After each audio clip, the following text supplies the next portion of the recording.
Hello, everybody. Welcome back to Every Day is Friday. Today, we got a special guest, Darren. He is a TikTok star with 1.9 million followers. He's also an amazing country music singer. Darren, welcome to the podcast. What's up, man? How's your day? You doing all right? So far, so good. For our listeners who may not be familiar with your line of work yet, could you give us a quick rundown of who you are and what you do? So my name's Darion Ahonen, aka Hey It's Darren. I'm a professional dancer. I do country music, and I also am getting into doing producing. So that's kind of thing I like to do. So I got started in 2019 on TikTok, and I've been doing it ever since. I blew up in 2020. So. Yeah, no, from 2020 on, you've been just hitting the stage on TikTok. I mean, I don't know if you know this or not, but TikTok might get banned here in the next month. I'll tell you how I feel about it. For one, they've said it how many times, you know what I'm saying? Mm-hmm. And I think it'll be drug out because for one, Trump has openly admitted he does not want it banned. So I ain't really too worried about that. I'm just, focused on the job at hand, and that's making videos, making content, and making sure all my supporters are happy. Yeah, on your TikTok page, I mean, how did you first get started on TikTok, and was your family always a big part of from the beginning? So actually, it's kind of crazy because I found TikTok on Facebook when it first came out. And I was like, well, what's a TikTok? Like, I don't, all right, I'll download it. And then I started doing like the little movie skits like Jumanji. I did the Kevin Hart little movie skit where I lip synced the Kevin Hart scene. And then my dad came in and he's like, what are you doing? I was like, I'm TikToking, Dad. What do you mean, what am I doing? I'm TikToking. He said, what's a TikTok? I said, well, it's basically where you get to, make videos and have fun. And he said, huh. And then we did Step Brothers, and we got, I think it was like 14,000 views. And then me and him got the bright idea to reenact Baby Shark, but in a goofy way. So it was basically where we did Baby Shark, and he got in a office chair, put a bow tie in his head, like a little baby bow tie, and rode across the chair and goes dirt dirt dirt dirt dirt. And that thing blew up and hit about 5.6 million views overnight. So, and I was like, okay, well, we can do this. Let's do it. Yeah, just keep on going at it. Keep chasing your dreams because your dreams will not chase you. Do you think your TikTok videos was bringing your family closer together? I would say in a sort, yes. Like, with TikTok, it's all about having fun, right? Now there are some days where, things can get a little frustrating because either we can't get a video right or one of my dances don't go right or I feel like I can't dance today or something like that.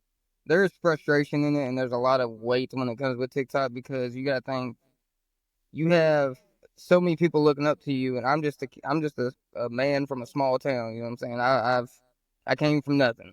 So at the end of the day, it was like it's frustrating because you want to make sure everyone else is happy. And as dancers, I'm sure there's dancers out there that can agree with me. We are our worst critics. I mean, literally, we are our worst critics.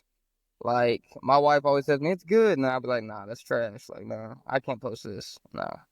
So I would say family wise, definitely, but there is some days where, it's frustrating and sometimes there's little arguments or something like that. But all in all, Hmm. it's definitely brought our family together more, you know what I'm saying? Because we do more of it together. So No, it's very good. I mean, bringing family together in the line of the work can also be a blessing and a curse in certain aspects of it. I mean, other sides of it. When did you first start dancing, and what got you interested in that? so I started dancing when I was 7 years old. I'm 26 now. Uh I started dancing when I was 7 years old and I would dance to the song Usher, yeah. And I was like, of course, I was terrible. It wasn't nothing crazy, but I just loved it.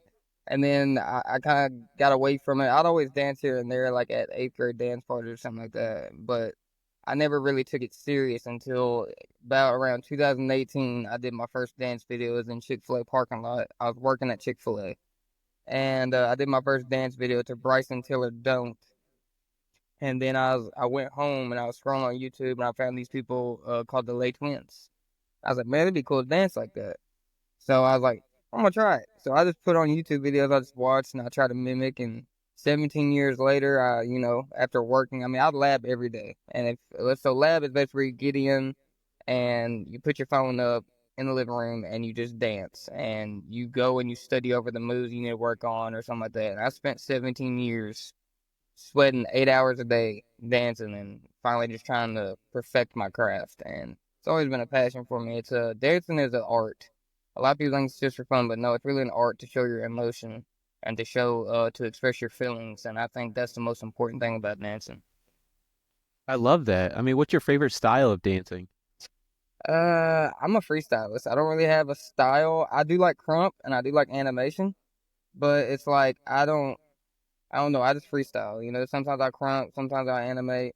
Hey, sometimes I'll break dance. You know, it's just whatever comes to my mind. Hip hop. I mean, I don't really have a style, and that's what a lot of people ask. Like, are you just strictly animation or strictly crump? I was like, no, I'm just freestyle. Whatever comes, you know, just off the top. If I hear a song, I'm gonna do something off the top. I would say my strong suit would be popping. I'm pretty good at popping. Okay. So it's like popping. Can you dive into that? What is popping? So popping is basically what you know Terry Crews. A little bit. Okay, well where you basically it's where you tense your body up and it's like flexing. Like you can flex. So when you flex, you're tensing, right? So it's just a hard tense. So you pop. And then locking, see a lot of people think popping and locking go together. It don't. It's not the same word. Popping is tensing. Locking is where you lock your body. You gotta stop dead motion. And that's popping and locking. And Oh, then crump is one of those where it's wild. I that's all you can say. It's wild. It's a wild style of dance. It's very I would say very extreme, but it's definitely a fun style to do. no, it seems like you have a reason for saying that, which is cool. Eh, somewhat I've had fun with it, I tell you that, but Yeah. How do you come up with the dance moves for TikTok? off the head, straight Off the up, head? it's off the head. It's like I'll listen to a song maybe 2 to 3 times, like Lose Control. It hit 500K views. But all of that was freestyle. None of that was choreo. I don't do choreo. Choreo is not my thing. I did do choreo once. I did choreo for Lainey Wilson for her Grease video. And we were supposed to perform at the CMA Awards, but some things went wrong and we couldn't do it. But we performed with her in Nashville at the Brooklyn Bowl. So I did do choreo once. It was fun, but freestyle is just my thing. I like being able to express freely, you know what I'm saying? Like if I'm gonna dance to something, I want to be able to do what I want to do to it. I want to be able to put the spin that I want on it, not someone else saying, "Hey, this is what you need to do. This is your move." No, no, no. I'm gonna do what I want. I'm gonna do my move. No, I Yeah. love that. It makes you feel so free. I mean, how does dancing make you feel, and what makes you enjoy it most about it? Dancing. So back in 2018, I had double brain surgery, and I lost my life and came back to life. Like I died for like 5 seconds and then came back.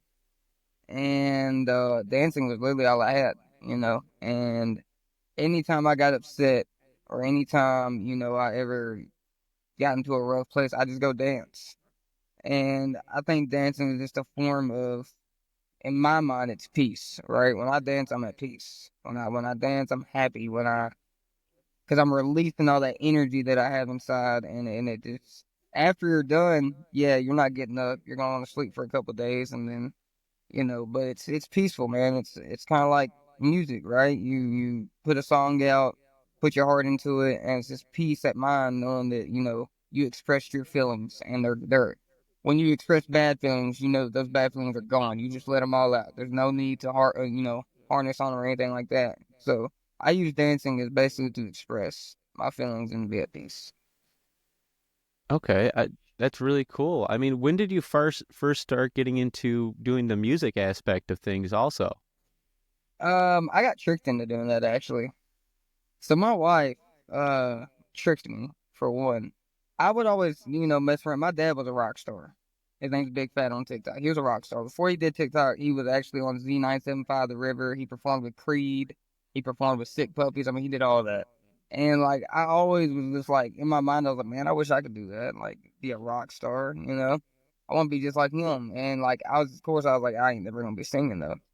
But I I was singing Kid Dirt Road on Live, and my wife decided to sneak in Ty March, who was a producer in Nashville. And I sit there and I was like, Ty March. I was like, I know him because I met him. I met him like I think it was like a couple months before that. And I was like, "What up, Ty?" And then he's like, "Man, we gotta get you in the studio." I said, "No, we don't. No, we don't. We do not. Nope, nope. I don't. Nope, you're not putting me in no studio." He's like, "Yeah, man, we gotta get you in there." I was like, "No, man, no, we don't."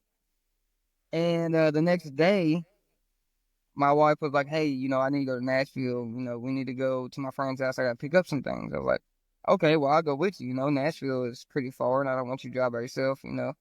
So went up there. We pulled into these little apartments, and she's like, "Where you gonna come in with me?" I was like, "I mean, what are you picking up? A box? I mean, what are we getting?" And she was like, "Oh, just some things." I was like, "Is it heavy?" She's like, "Yeah." I was like, "Okay, yeah, I'll come here."